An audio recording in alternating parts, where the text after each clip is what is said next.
T. Clark here. In this video, we'll talk about the Computer Science A 2019 CED question 3B, which tells us we want to write the has adjacent equal pair method. And so I have to return true or false depending on whether any pair, two entries in this purchases array list are equivalent. So if this was true and this was true and this was ABC and this was ABC, then it would return true. And I only return false when I'm done checking all of them, all the pairs. So I don't need to set up any results right now. So I just start looping. So for int I equals 1, I less than purchases.size I plus plus. So there's my for loop.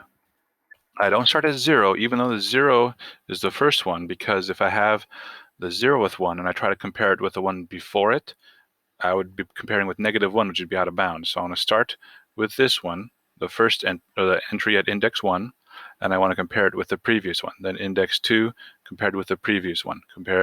So I want to have the previous one. The previous one is -1, and then 1 minus 1 would be 0.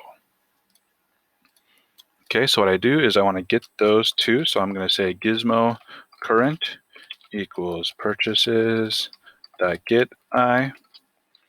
I could just use purchases.getI later on in my if statement, but I don't want to have to write 50 or 100 characters in one line. So I'm just going to get the current one, and I'll get the previous one. And again, previous is -1, I -1. I'm getting the current gizmo, I'm getting the previous gizmo.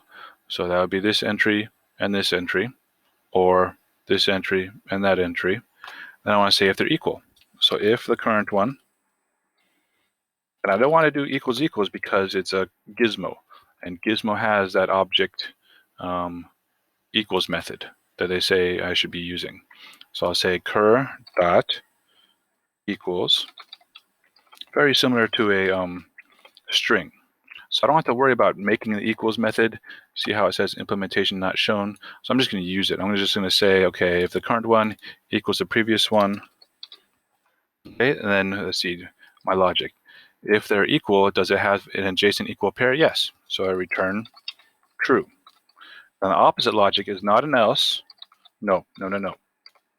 What I want to do is only after checking all of them do I return and say I didn't find any pair.